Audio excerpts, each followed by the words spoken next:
Hi, friends. It's your girl Harpo. Welcome to this episode of Brown Girl Guilt titled Lil Miss Perfect. That's me. I'm Lil Miss Perfect.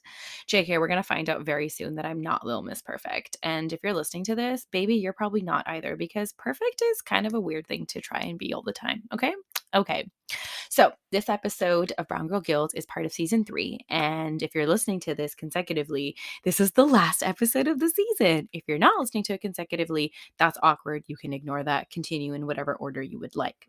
This season at Brown Girl Guild, we're exploring what it means to truly love yourself. And, I've said time and time again that loving yourself isn't necessarily just like hugging yourself and, embracing yourself and admiring yourself. It's not just, rainbows and lollipops and just, positive affirmations and bubble baths. Truly loving yourself is also calling yourself on all the bullshit that you contribute to in your life, right? It's looking in the mirror and recognizing that sometimes the one creating drama and chaos in your life is you, baby. You're the one creating drama. You're the one that's creating chaos. And your job is then pointing at those parts in the mirror, picking up on all the bad habits and asking yourself where they're coming from, and then holding yourself accountable for the mess that they may have created. And the key to all of this is self love. And you might be like, how, Harpo? What is that? Is that even self love when you're like calling yourself out? Yes, baby, of course it is.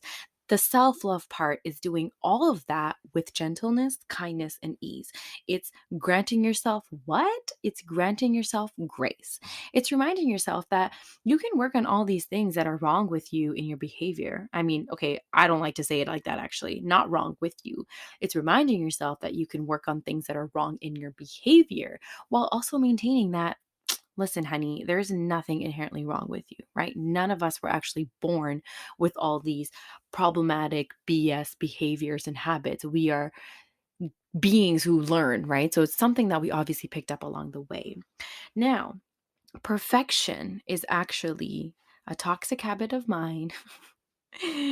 And it's a very chaotic bad habit because perfection is something that is never actually attainable. There's no way that we are ever going to be perfect, right? Perfect is an ideal that we set ourselves up for, but seldom do we ever really achieve it. Now, it can kind of feel odd to think of perfect being a bad habit. Well, perfect just means that you want to be like the best version, right? You just want to constantly improve yourself. You constantly want to level up and you want to be the best possible version of yourself. But yes, it's good to want to grow. And yes, it's good to want to level up. But when you're trying to be perfect and you're not trying to be just yourself, and when you're trying to, you know, be this definition of perfect that was kind of crafted by somebody else or crafted based on something else, that's when it becomes toxic. And for me, this, trying to attain perfection and thinking that I'm perfect and I can make absolutely no mistake is actually something that I've, recognized in the very recent part of my life, something that is very detrimental. And I remember actually writing down in my phone. So I have a note on my phone that's titled therapy. And then, in that note, sometimes I just move through the world and write down things that I really want to talk about with my therapist, or things that I notice about myself and behaviors or patterns or actions, or the way that I speak to myself. And I write it down in that note titled therapy because it's something that I want to address and bring up in my therapy session. And I remember writing down in that note one time, just, maybe a few days before a therapy session, um, the pressure that I put on myself to be perfect. And it was something that I really wanted to unpack because I found myself not being able to communicate openly. And I think that is something that I should just say that, that is something that I struggle with a lot. Yes, I am a podcast host. Yes, I'm a great public speaker. I'm a very sociable person. So much of my power comes from my voice because that is the medium that I have chosen to, share my story through or share my craft through. So my voice is very powerful, but I have a really hard time being honest sometimes about my own feelings with the people in my life. And I realized that it's actually very much tied to this extreme pressure of perfection that I've put on myself. And so I'm not able to openly share how I feel because, having those feelings and wanting to like rock the boat with the truth of how I feel would actually go against this idea of perfection that I've set up in my head. Now, I'm going to unpack that because that could be a little bit confusing. So, I want to talk about the roots of my, obsession with perfection. I think that'll really help understand and kind of materialize in this form what I mean. So, the roots of perfection and this idea of perfection for me starts in my childhood, as as does most problems in this lifetime, right? So everything around me was chaotic when I was growing up, and yes, I had a loving family, I have loving parents, but to be quite frank, like I live in a Desi home and I've got immigrant parents and we live in a multi-generational home. And so of course chaos is like the number one thing on the list, right? Above all of that, chaos is, of course, chaos was going to happen. We were in a home that had a lot of intergenerational trauma and immigrant trauma and all these things. And so there was a lot of chaos in the family. And I never wanted to be another problem. I don't know if that's something that a lot of you are going to resonate with, but there were so many problems all the time that I just didn't want to ever be another problem. I never wanted to rock the boat, right? There was always so much other stuff going on that, in a way, like, I don't know how, and I admire the 5-year-old version of me so much for, really like coming up with all of that. But even then, I knew I had this like strong understanding that there's so much going on. I'm just going to be quiet because I don't want to be another thing that my parents have to deal with. And like, let's just pause for 1 second and just, I'm going to give that 5-year-old version of me a hug because no one should really have to think like that and feel like that. But eventually, I felt like the not wanting to be another problem and not wanting to like rock the boat, became equated to silencing myself, like really shrinking myself, making myself small, and being the least of people's worries, right? And so even if, there were normal things that I needed to express, or, because I was a kid and, I didn't really know how to navigate the world and probably could have used a lot of guidance and support, there were still things that I was like teaching myself to just kind of figure out and do because I didn't want to feel like a burden, right? Not that anyone ever made me feel that way, but I just didn't want to do that. I just internalized it somehow. And eventually it just became a mechanism of survival, right? So it became a mechanism for me to survive and thrive. And so I think what it ended up doing when I was really shrinking myself and trying not to rock the boat, rocking the boat meant anything that was disruptive. And so I did the complete opposite. I tried to become the most undisruptive person and undisruptive thing in that household, in that house. And so I started to hold myself to like really, really high standards, right? And perfection for me looked like never having problems, never having needs, never having thoughts, opinions, feelings. Like I just didn't want to be like, it was always kind of just like, I'm taken care of. I'm good. Don't worry about it, right? Even if there were things that I needed, again, like I needed support, I needed guidance, or I just needed a hug, I really just didn't ask for it.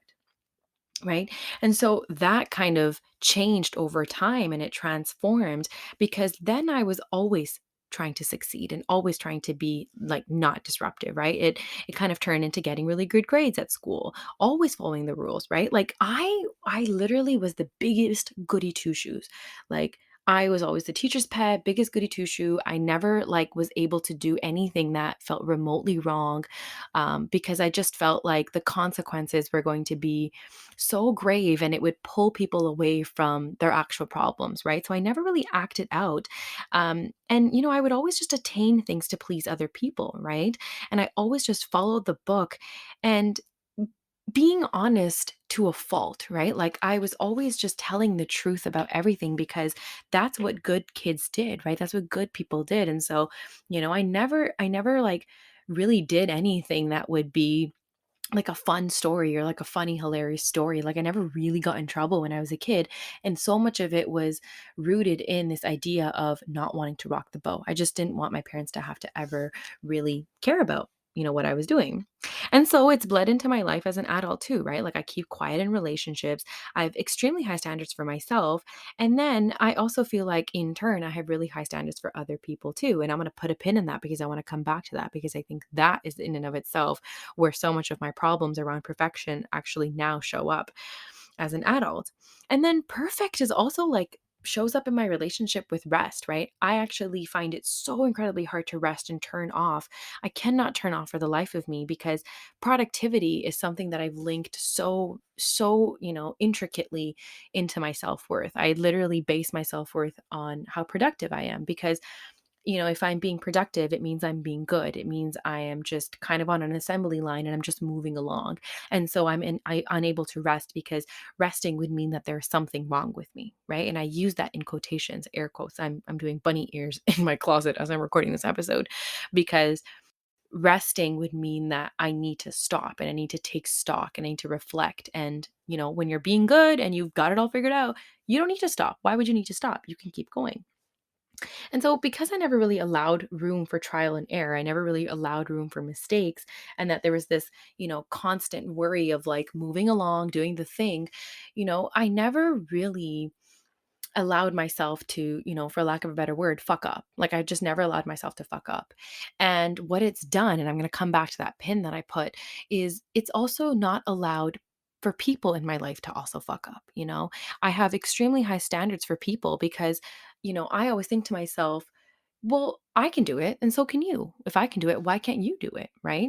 And so those high standards of perfection come from not necessarily giving myself room to make mistakes and just understanding that, like, to err is to be human, right? To make a mistake is to learn. That's how growth happens when you make mistakes. And, making mistakes is an inevitable part of growing up and moving through this journey of being an adult.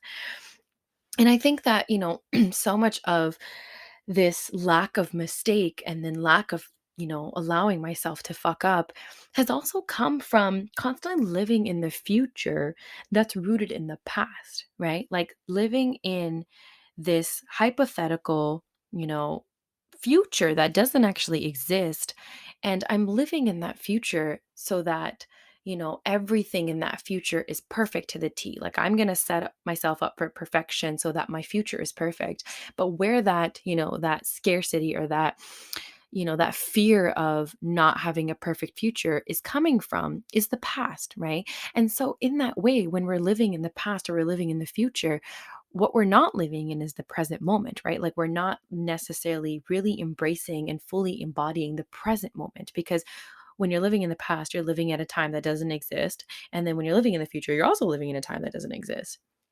And so when I wrote down in that note titled therapy that I want to work on my relationship with perfection with my therapist, the reason I brought that up and the reason that was something that I wanted to really work on was because my idea of perfection was starting to hurt me. It was really starting to make me feel misaligned. And I'm not meant to be small, right? I'm not meant to shrink myself. I'm not meant to, and I think none of us are, right? Like that's not just a me thing, but none of us are really meant to be small. None of us are really meant to shrink ourselves and be dishonest in our communication, right? For the most part, we all deserve to speak truly, freely, and honestly.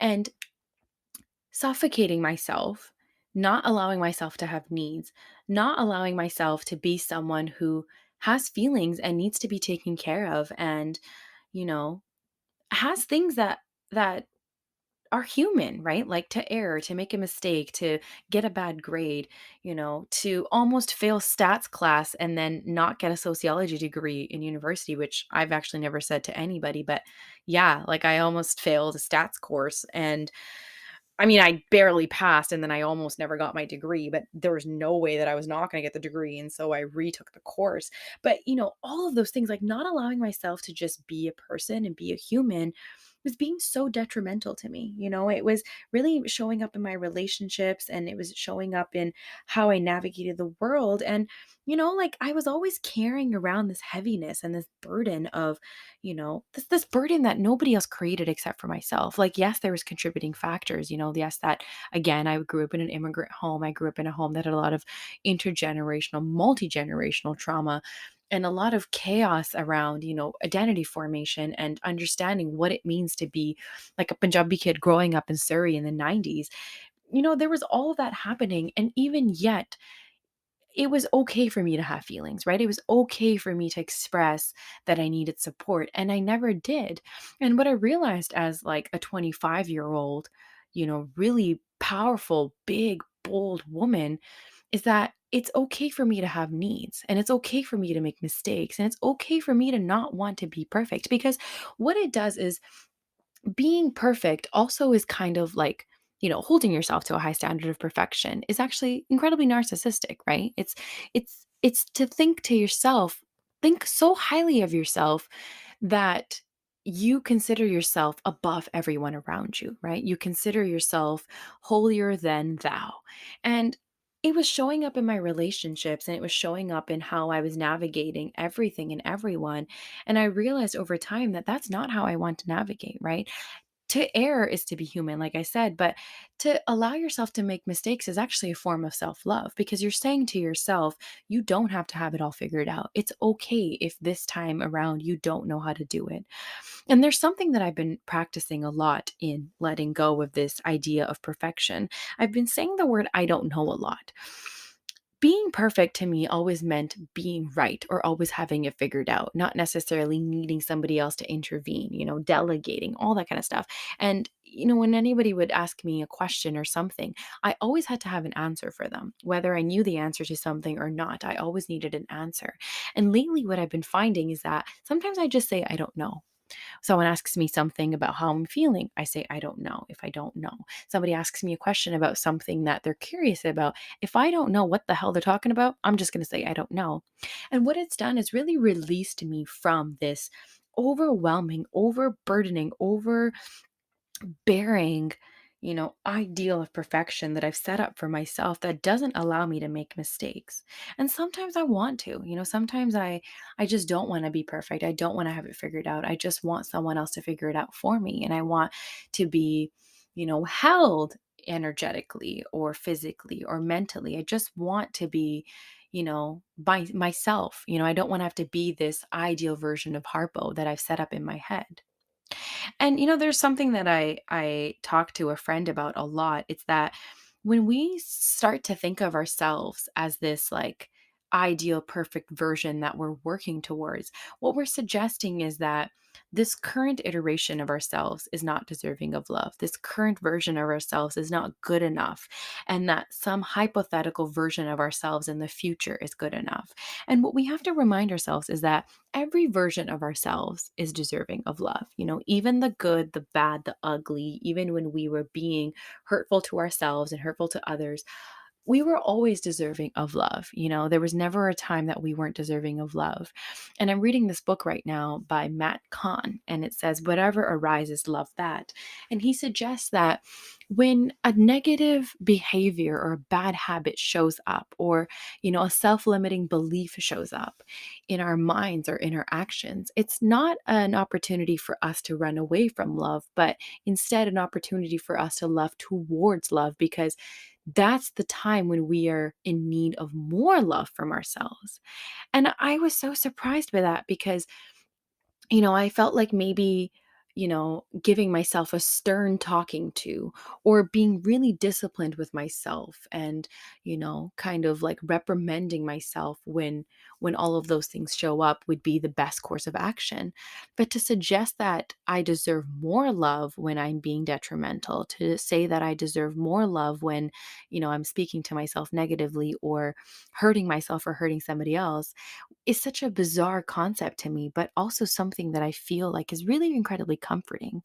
And so now when I'm trying to be this perfect person, to either one up myself mostly or one up somebody else, I just say to myself, this is an opportunity for you to love yourself more, because there's obviously something grander going on. You are not finding yourself worthy and deserving of being a different version, or a version that might actually, you know, I want to say less than, but perhaps that's not the best way to put it, but just a version that is different than the one that you've got created in your mind, you know?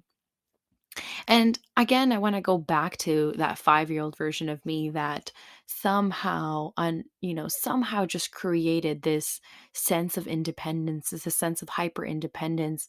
And, perhaps I can also suggest that my idea of perfection is rooted in this form of hyper independence. But the 5-year-old version of Harpo that told herself that she had to make herself small and not rock the boat and not have needs because she wanted to be the least of everybody's worries, Well, that is in and of itself rooted in an act of a lot of deep divine love for everybody, but not for herself. Denying parts of ourselves affection, love, attention, denying the entirety of my being, all of those things is a very deep lack of self love for me in my eyes.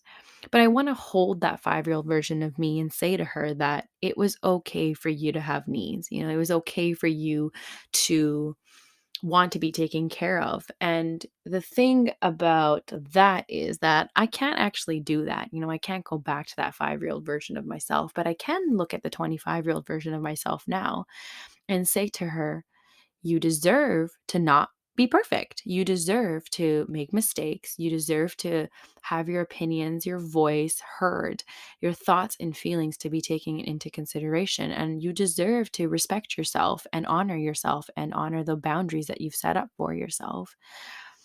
And that you don't have to be perfect. Lil Miss Perfect is not actually a real thing. It's not something that is going to just happen. Anyway, I'm rambling now, and I don't want to ramble because I guess I'm looking for the perfect way to end this podcast episode. And if we've learned anything throughout the entirety of this podcast episode, is that there is no perfect way